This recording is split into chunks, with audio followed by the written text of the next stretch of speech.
Eh.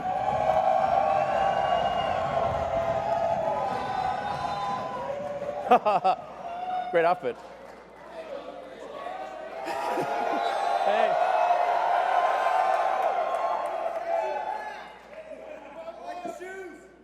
Yes.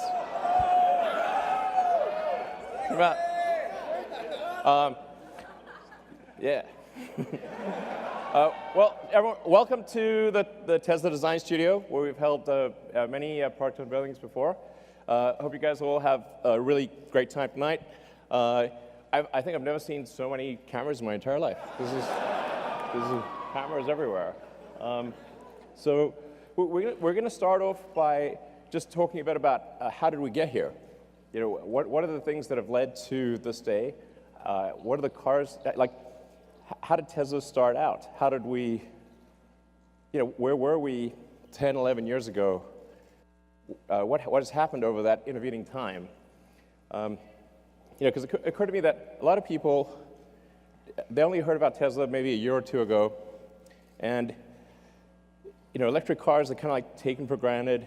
But there was a time when electric cars seemed very stupid, and it wasn't that long ago. And the idea of creating a car company was stupid, of course, and then making an electric car company was like stupidity squared. And so let's take a look at the first car we ever made, the Tesla Roadster. Yeah.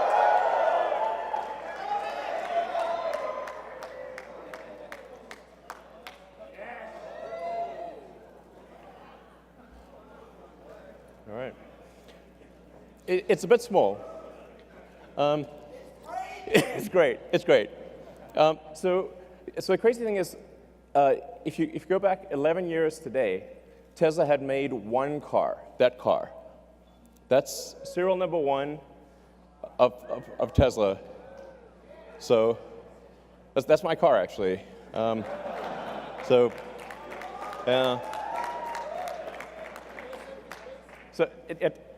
on February 2008, we'd literally only made one car, that car.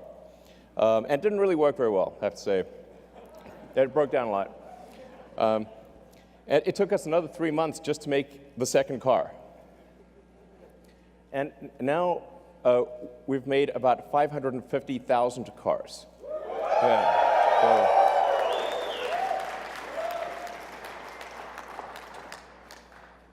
and after the Roadster, essentially what happened with the Roadster is we said, okay, we want to make a car, we want to really break the mold about how do people think about electric cars. Do they think about electric cars as being slow and ugly and poor performance? So we want to have a sports car, you know, a car that is fast, looks good, sexy, that's right. Ha ha, you took the words out of my mouth.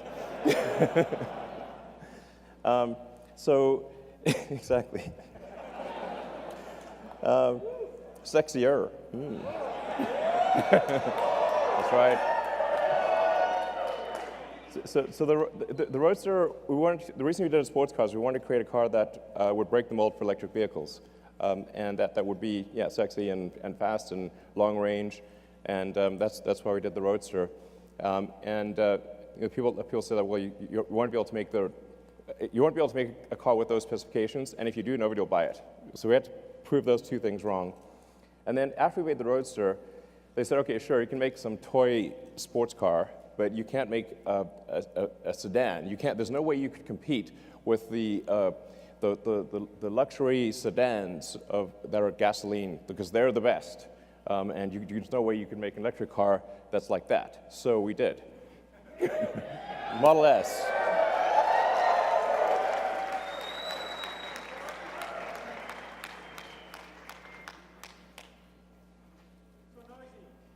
Exactly. So noisy. Where are all the fumes? Where's the exhaust pipe? Where do you put the gasoline?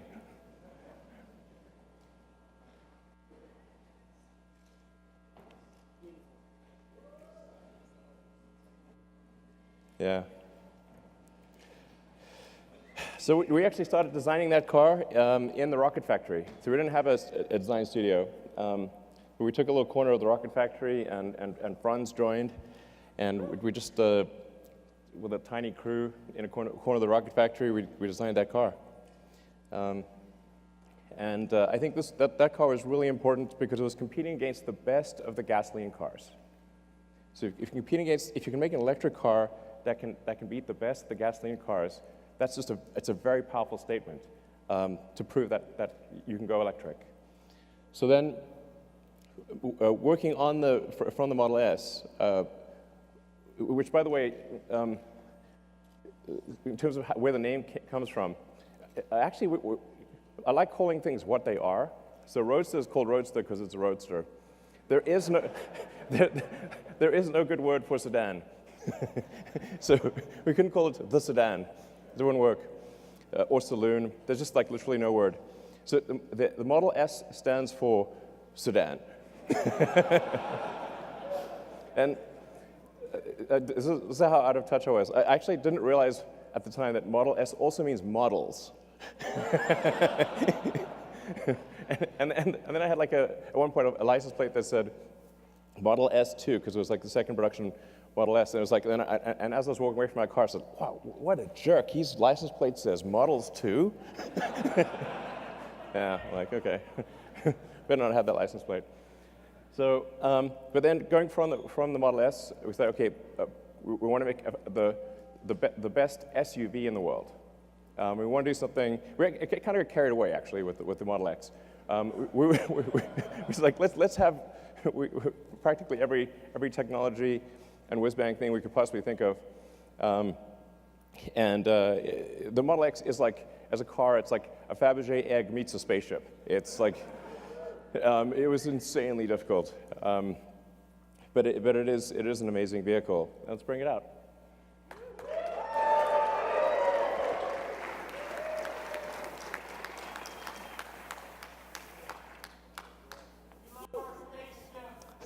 Cool.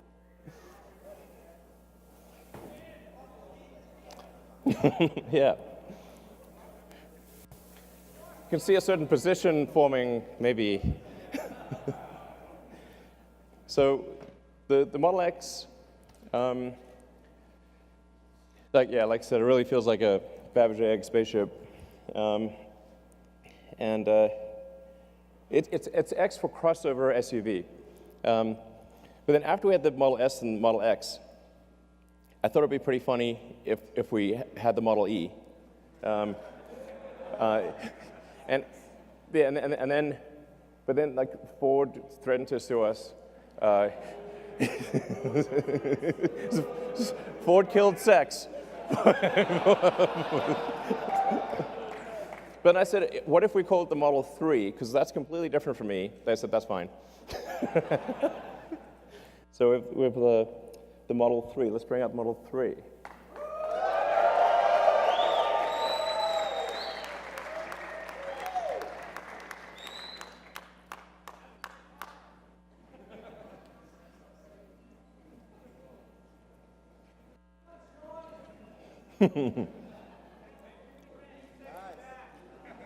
That's right, exactly. Exactly, smart summon with a person.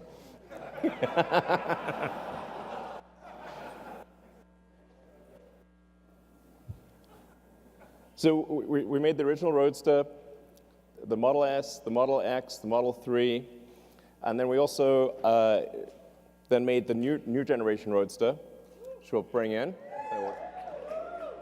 Sweet. Hey, sure. Yeah, my man! So, yeah, here we have the original Roadster, the new Roadster. Yeah. And then, hey, how's it going? And then the Semi.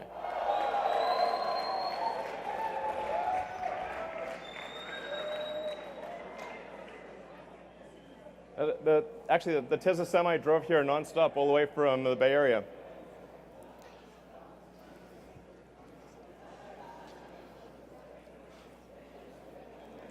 So that Tesla Semi, a 500-mile range electric semi.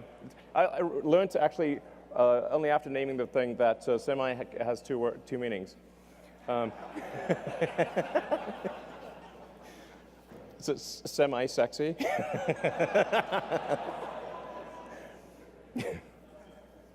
So, yeah, so we're really excited about bringing those products to market. So that's sort of talking about our products. But then the factories are as much the product, if not more, than the vehicles themselves.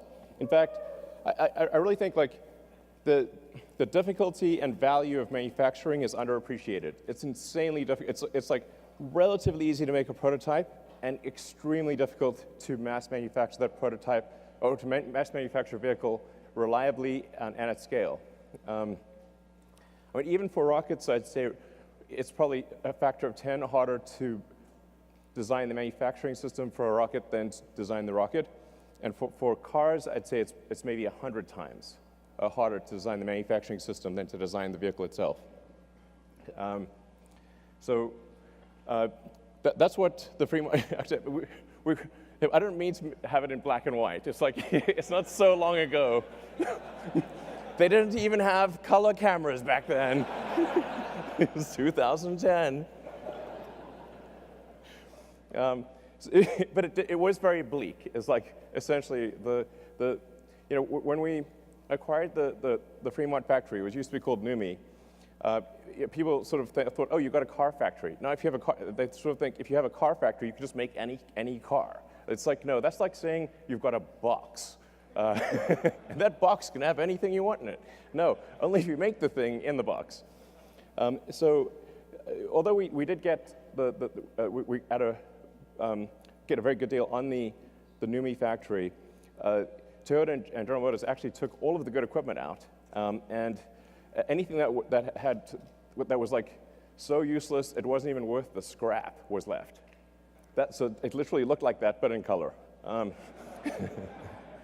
it took an enormous amount of effort by a very talented team to actually turn essentially what looked like a derelict warehouse into a working car factory.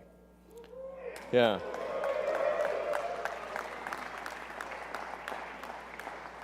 So, and in fact, like today, the Fremont factory, which is an enormous building, I think it's like the second or third biggest building in the world by footprint, is so dense, so densely packed with people and robots. But this picture has like robots, but there's 20,000 people that work at the Fremont factory across 4 or 5 shifts. So it's really a massive amount of people and robots. So it's like this giant cybernetic collective. So that was way harder than making the car, by far. I mean, it's worth noting, like the last time, at least in the U.S., the last time any car company achieved mass manufacturing was about 100 years ago. That is the last time, and then Tesla. It's literally that crazy. So,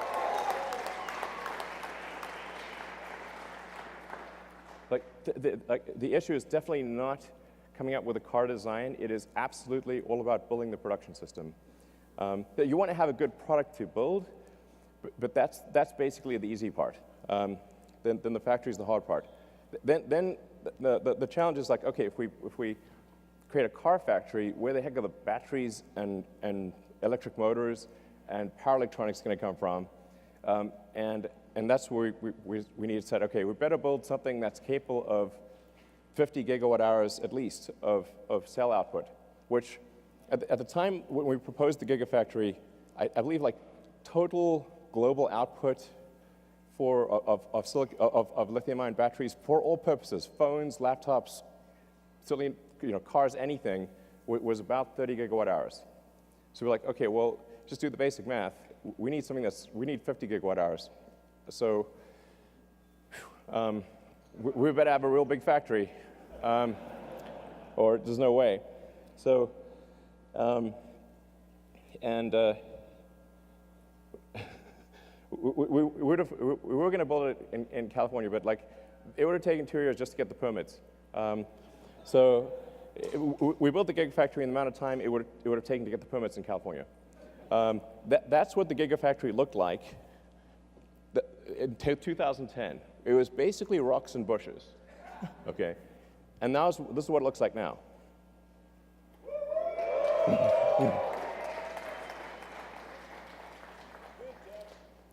Yeah. So, and it's only about a third complete. So this one complete, I think it's about 4 or 5 times the size of the Pentagon.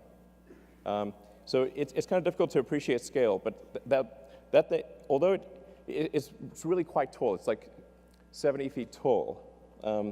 So the volume of it is just mind-blowing. It takes 2 hours just to walk around it. So, again, it's work of a tremendously talented team working like crazy, like tens of thousands of people to produce this factory. And today it produces more lithium ion than the rest of the world combined. So.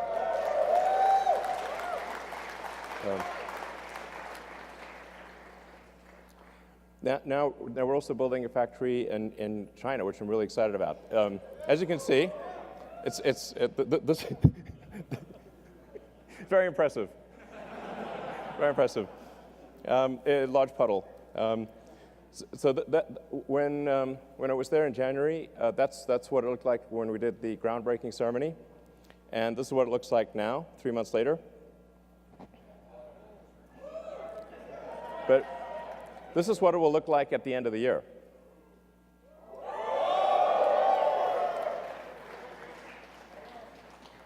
So things are moving fast, and this will actually be, once it's complete, the equivalent of our Fremont car factory plus our Nevada battery gigafactory combined. Yeah, so it's integrating the two, which kind of makes sense. So we're really excited about this. We have a great team in China, and this is going to be really important for making affordable versions of the Model 3 and Model Y for the greater China market. And then, besides cars, we have some other things. So, the solar roof and Powerwall.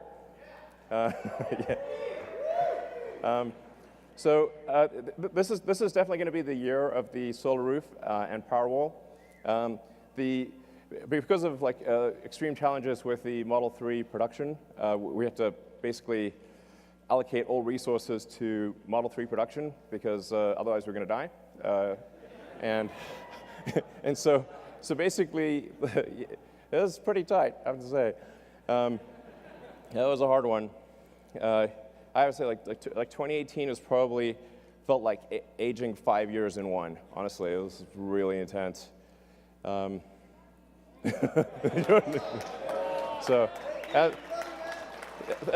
thank you for supporting Tesla through this difficult period. Thank you. Yeah.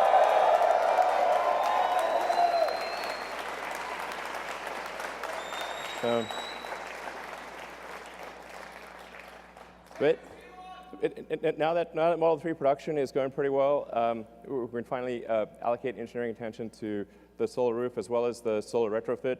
I'm pretty excited about both the solar tile roof and the solar retrofit and Powerwall. Part of the reason we couldn't make Powerwall is we couldn't make enough cells.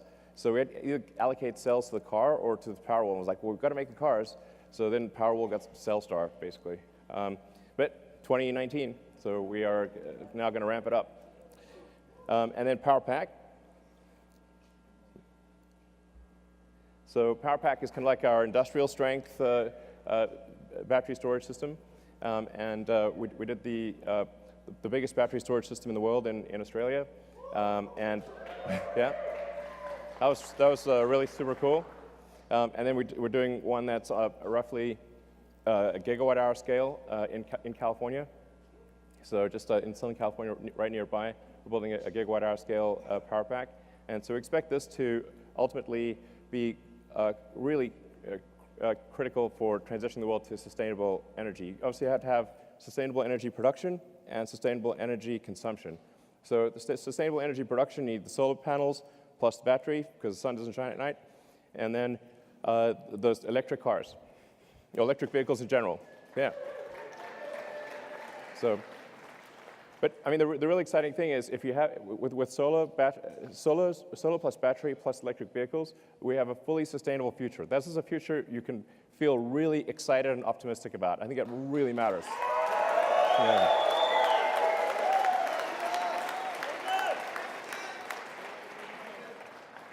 And then supercharging. So, the first, in 2010, we had 0 superchargers. So there was no, you couldn't really drive long distances with an electric car in 2010. So it was like, well, okay, we better have some high power chargers, otherwise it's going to be extremely inconvenient to drive long distances.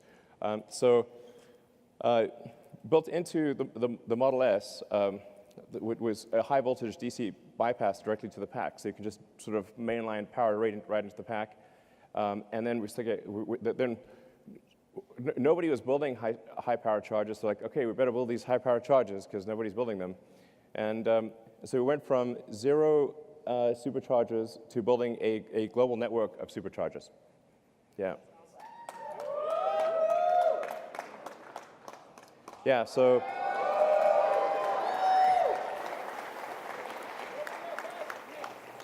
it's pretty nutty. Each one of those is a supercharging site. So supercharging team Tesla did an incredible job building a global network of superchargers that allow you to travel to a massive section of the world, basically anywhere in North America, almost anywhere in Europe, most places in China, not the Gobi Desert yet, but most places. We'll cover the Gobi Desert. We'll get there. And Saskatchewan, I swear to God, there is. I've specifically asked about the Saskatchewan supercharger, and I'm told it is under construction. So, absolutely, I've asked about it like twice. I'm told it's going to be completed soon, and then you will actually be able to drive across Canada. So yes, Hawaii. Kazakhstan. Actually, we have like some great supporters in Kazakhstan. I think we probably we should have. We will build superchargers in Kazakhstan. There you heard it right here. Anyway, we're going to build a lot more superchargers, and we have actually a version 3 of the supercharger that we just unveiled. And in fact, yeah.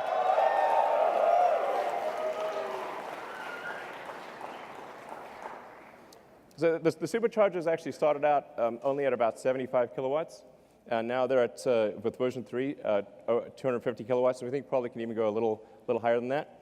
And so if you've got a long-range Model 3, it's capable of charging at about 1,000 miles an hour or 1,600 kilometers an hour. Yeah. So, and we have one working in the Bay Area, and then the one here at the design studio is also working as of tonight. So, yeah. So we're going to be rolling out the version 3 supercharger throughout the world, just gradually upgrading the existing sites as well as adding new sites. So we did slow down the supercharger rollout a little bit because we wanted them to be version 3 instead of version 2. But now that we have version 3 running, and we're going to spool up production, and so you're going to have like a radical improvement in supercharging worldwide by sometime next year. Yeah. So in terms of where we are today, we got obviously the S3 and the X. We've made, I think, 550,000 vehicles, something like that. 12 months from now, we will have made about 1 million vehicles. So it's pretty wild to think that 11 years ago today, we had made literally 1 car, and a year from now, we will have made 1 million. Yeah. I mean, this is a testament to the incredible talent and effort of the people at Tesla. I was to say thank you to people at Tesla. You guys are incredible.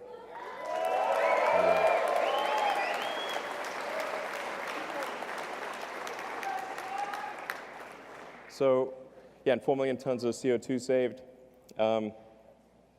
In fact, with the 4 millionth ton, it just ticked over like an hour ago. So the 4 millionth ton just ticked over tonight. Yeah. So, just talking a bit about what were the thoughts back then? What were some of the comments? Let's see. The internet is forever. But this is a mere taste. It was like I said, electric cars were considered extremely impossible and stupid, and in various forms. You're a fraud. Like, okay, you can drive that fraud.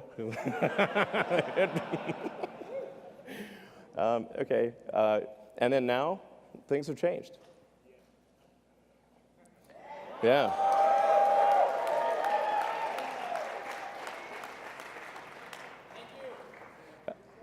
The goal of Tesla was literally this, is like, to what degree, in fact, when we created it, we're like, okay, the fundamental historic good of Tesla should be measured by the degree to which we accelerate the advent of sustainable energy and transport. And our goal all along has been to try to get the rest of the car industry to go electric. We did a joint venture thing with Toyota and with Mercedes. We open sourced our patents 3 or 4 years ago. Made them freely available, so it's extremely rewarding to see that the rest of the industry is going electric. This is great.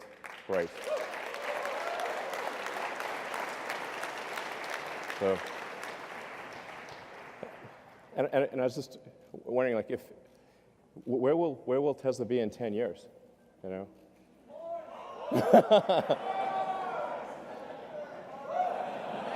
Mars. Exactly. We will be driving a Tesla on Mars. I think we could. I think we actually could. Okay. Tesla will be on Mars in 10 years. I think it will. So after that extended history lesson, what about the actual reason you came? Okay. There's a missing car. It starts with a Y, ends with a Y, and that's Y in the middle. Bring out the Model Y.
All right. The Model Y. Yeah. So, like the 3, it will be extremely safe. So that you may know the Model 3 has the lowest probability of injury of any car ever tested by the U.S. government. The Model Y, we expect, will have a similar result. 5 stars in every category. With the battery pack low in the floor, it's going to have a very low center of gravity. So this will, it has the functionality of an SUV, but it will ride like a sports car. So this thing will be really tight in corners, and we expect it will be the safest mid-sized SUV in the world by far. And at Tesla, we actually always design with safety as the #1 goal. It's like people think, okay, performance, sure, but safety first. This is actually by far the most important thing. But it's also going to have incredible performance. So we expect to have 3.5 seconds, 0 to 60. Yeah, it's good. And very low center of gravity, so great handling. It's testing out at a 0.23 drag coefficient, which is extremely good for an SUV. And in terms of range, 300 miles. Yeah. So we expect to have an EPA range of, an actual true usable range of 300 miles. So, yeah. Yeah. From an interior standpoint, it has a panoramic glass roof. And by the way, after I'm done here, you guys will be able to come up and like check out the car. So it's like, so it's going to have a panoramic glass roof. It like really feels like, just like the Model 3, if you're in the car, it just feels like you can see the sky. Seat 7, 66 cubic feet. Obviously autopilot and all that. As I've said publicly, we expect to be feature complete with self-driving sometime later this year. And then as we prove out the safety with billions of miles and kilometers, we will, from our standpoint, feel it's like safe enough to not pay attention and then get the regulatory approval sometime thereafter. But the cool thing is feature complete. Like it'll be able to do basically anything by the end of this year, just with software upgrades, which is pretty cool. So the basically long range one we expect to be about $47,000, and then sometime in 2021 we'll have the sort of standard version, which will have a $39,000 price point. So yeah.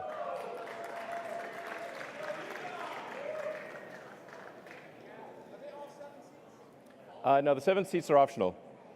Yeah. Do you mean the liftgate? Yes. Okay. I mean, you never know. We might do better than this, but so it should be at least as good. So, so I think it's going to be really compelling. I'm confident that it'll be of any mid-size SUV, it'll be the one you want. Yeah, I think it'll probably sell. I think we'll probably do more Model Ys than S, X, and 3 combined, most likely. Yeah. So, so there you have the sexy presentation. So, all right. Thank you all for coming. Those of you who are here and those of you who are watching, thank you very much for your support over the years. It's been, a hell of a ride, and I love you too. I love you too. We are bringing sexy back quite literally.